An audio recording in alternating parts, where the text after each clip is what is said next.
Hi, this is Phil Borders from Hendricks Therapy, and our last discussion concluded our four-part series on loser dudes, and now we're going to talk about enabling.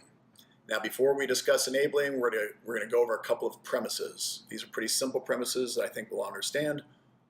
One is negative behavior usually leads to negative consequences. Positive behavior usually leads to positive consequences. Now, enabling comes about when another person comes into this equation.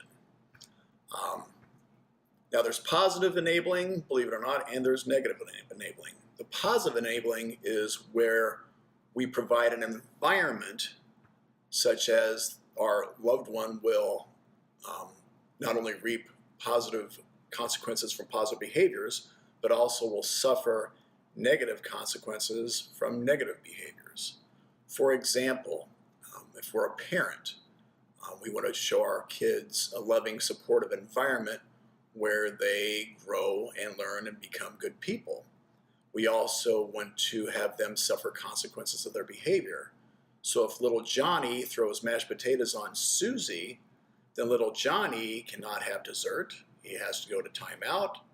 No computer time for you, little Johnny, and oh, by the way, you're not going to be watching TV. So little Johnny is provided an environment where his negative behavior results in negative consequences. And all this is very good. It helps us become better people. Now, negative enabling is where we insert ourselves in the equation where the person is less likely to suffer negative consequences from negative behaviors.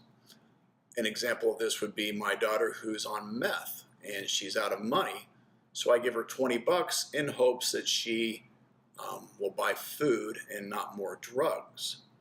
Or my young son who has the messy bedroom and it's always messy and he can't find his homework. So I don't want him to get an F. So I get in there and I clean up his room for him yet again.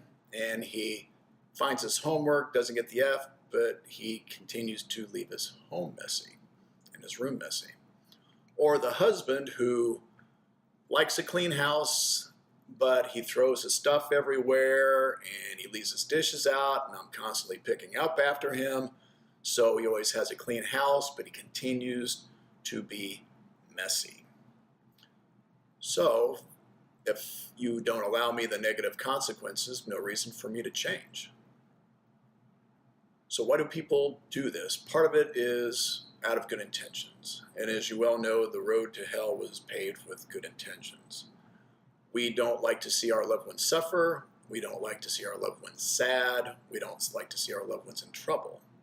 It's understandable.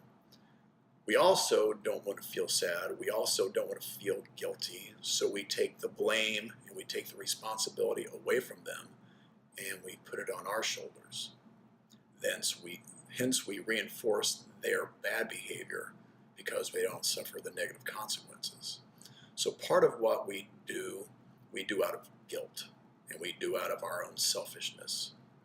So hopefully what we can do is look at how our interactions with this person might be reinforcing this behavior and stop it. But first we might want to start looking at why we're doing that. And again, one of the reasons is guilt. And next time we meet, we'll talk about guilt. Thanks.